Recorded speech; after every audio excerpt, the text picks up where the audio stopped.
yung mister, no, ay makakasuhan. O, pakinggan nun natin mga kababayan na si Binoy na Muslim na minsang nakitang dumakot ng barbecue na baboy doon sa dahig. Okay? Ako, bahala na ako sa buhay ko.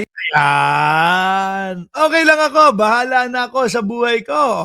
Ta-artits na ta-artits so ang datingan eh, no? Sabi ni Eseng Mariano, dapat lang maubos na yung mga demonyong senador at hudas na yan. Sabi ni Edgar DP, ramdam na nila malapit-kapit ang malapit-lapit na ang masasayang araw nila. Balik kulungan. Okay, pakinggan natin yung pagiging ta-artits ni Boss Noybi. Okay lang ako, bahala na ako sa buhay ko. Hindi ho po pwedeng ganun. Dahil ako, ang sarap na ng buhay ko, ang ganda ng asawa ko, Di ba? Ano gusto mong palabasin dito? Maganda yung ginagawa mo sa Pilipinas. Anak ng putik ka, sir.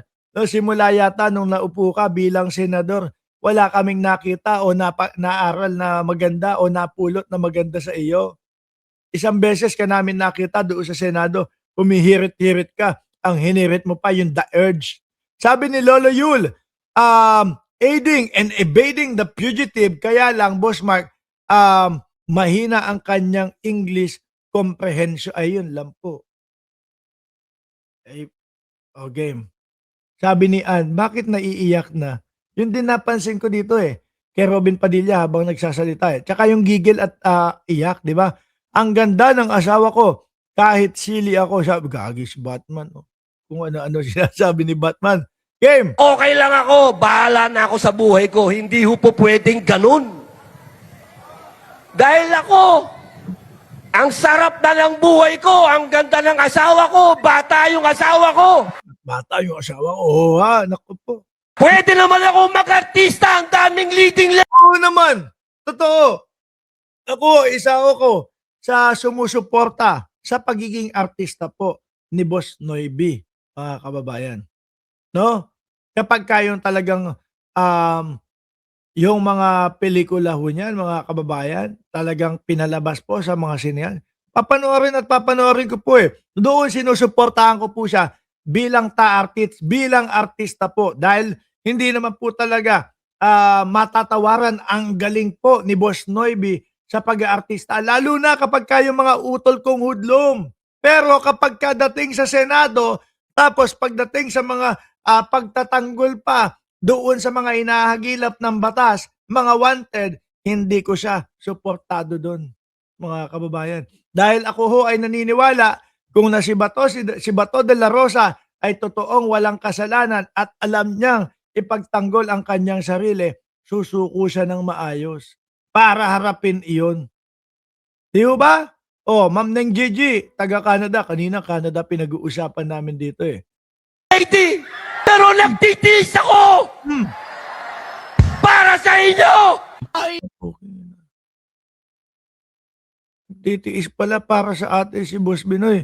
Tayo po ba, hindi ba tayo nagtitiis? Sa araw-araw na makikita po natin si Boss Noybi, mga kababayan, na puro pa ganito-ganito lang ang ginagawa. Ano po, makikita mo magtatakas pa ng pugante sa Senado. Hindi po ba tayo nagtitiis sa araw-araw na makakarinig tayo kay Boss Binoy na, opo, no, nasa Quran po yan. Sabi kay Marcoleta. Sabi ni Marcoleta, nilinaw pa nung lowest rank na abogado na ang tinutukoy ko po dito ay ganito. No? Opo, ang ibig ko po sabihin na nasa Quran yan, kapag ka hindi mo alam, itanong mo doon sa nakakaalam. hindi, hindi ba tayo nagtitiis sa mga ganong pasiklab ni Robin Padilla? Hindi ba tayo nagtitiis doon sa maririnig natin kay Robin Padilla na puro Duterte lang po ang kanilang inaatupag? Mantakin mo, nandoon si General Torre, pinatawag nila nung naaresto si Kibuloy.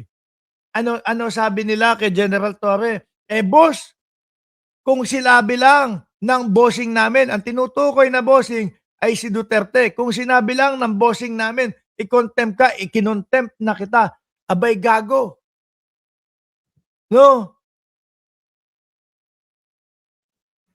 Senador ka, tapos sasabihin mo sa harap ng madlang people, kung sinabi nung kanilang boss na i-contempt si Torre, ay ikinontempt niya na. Ano yun? Kahit wala pong ka-contempt-contempt doon sa tao, iko-contempt niya dahil lang sinabi ng boss niya. Oh, kung si dating Pangulong Noynoy Aquino, ang maririnig natin sa kanya, kayo po ang boss ko. No? Mamamayang Pilipino, ang boss ko. Kay Robin Padilla, mga Duterte, ang boss niya. Nakita niyo po, mga kababayan. No? Halos karamihan po ng Senado o ng senador, no, kahit po pagtatakip lang, sinasabi ang boss ay ang mamamayang Pilipino. Kay Robin Padilla, pakapalan ng mukha eh. Oh, ang boss niya, si Duterte. Kung sinabi lang ng boss ko na i-contempt ka, i-kinontempt na kita. Pero hindi nila magawa. Matalinong sumagot si General Torre. Tsaka si na ngayon po ay Ombudsman Boying Remulla na dati po ay DOJ nung kinaharap nila sa Senado. Di ba?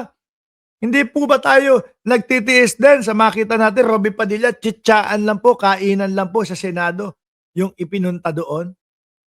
Di ba? Oh. Oh, eto pa. Lokohan! Eto'y lokohan. Lokohan. Ang lokohan, nagkalokohan yung nagparali-rali kayo dyan pero kulong pa din. Mapupunta pa din sa kulungan si Marcoleta. Okay, pakinggan po natin yung lokohan ni Robin Padilla. Matatapang sila! Pero nakalimutan nila to! Nasaan na to? Kung hindi ako nagkakamali, laban yun eh. Ano po, laban? Oh, sino ba yung isang gumamit niya na hihiramin ko yung laban? Si Alan Peter Cayetano. Kayo ang pinatatamaan dito, mga kakamping, mga yellow. Kayo ang pinapatamaan nila dito para kampihan nyo sila. Di ba yung ganyan? Oh, hiramin muna, sabi ni Alan Peter Cayetano, hiramin muna natin sa kanila yung ganito kasi mukhang nakalimutan na nila na gamitin at patunayan yung laban-laban, etc. Di ba? Oh, sino naman kasi ang sasama dito sa mga ito? Ipagtatanggol mo, Rodante Marcoleta, paano mo naman ipagtatanggol si Rodante Marcoleta kung sa sariling bunganga niya nahuli siya o sa sariling bunganga niya umamin siya na tumanggap siya ng 75 million. Di ba? Alam niyo po mga kababayan kung bakit mga nag-rally ito. Alam nila malulusaw si Marcoleta eh. Doon sa kaso eh. Di po ba? Biruin mo sa kanya na, sarili niya na bibig nang galing talaga yung ano tawag dyan? Yung pag-amin. Oh. Nasaan? Ang tawag doon, lokohan! Loko. Ang lokohan niya, Boss Binoy, yung nagpunta kayo dyan, nagparali kayo, ngunit subalit, walang nangyari. Itinuloy pa din yung kaso kay Marcoleta. No? Sabi ni Merlin Belen, malalim ang ibig sabihin ng El nun, huwag niyong igaya ngayon. Sabi ni Ann, kapal ng muka na gamitin ang laban, sign ng Aquino na hindi naman corrupt katulad nila, ang kakapal daw ng mukha ninyo, Binoy, oh. Sabi ni Remy, apasyolan, oh, marami buwang sa Senado, mga yan nagpapahirap sa Pilipinas. Ito, oh, tuloy pa natin. Lokohan! Lokohan! Lokohan! Parang niloloko lang yung mga umatid doon sa rally, ano? Sigaw tayo, lokohan! Lokohan! Lokohan! Parang mga timang din, eh, oh. Tapos ngayon, umuwi na. Yung 4,000 na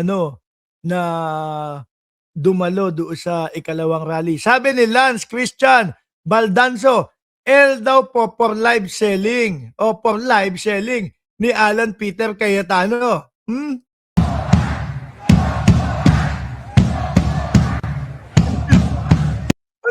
Pati naman yung yung mga drummer, pati yung mga nasa rhythm section, damay din. Lokohan! Lokohan!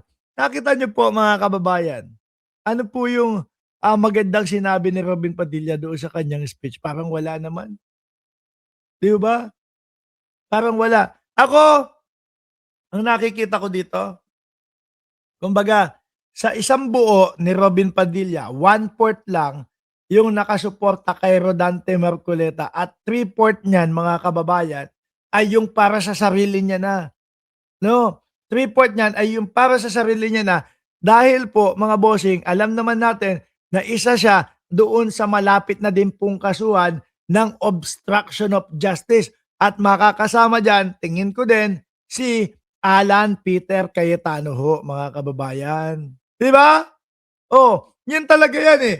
1/4 pagsuporta kay Kadante para 'wag makulong, para 'wag kasuhan ng ombudsman, at 3/4 pang-sarili niya na 'yan.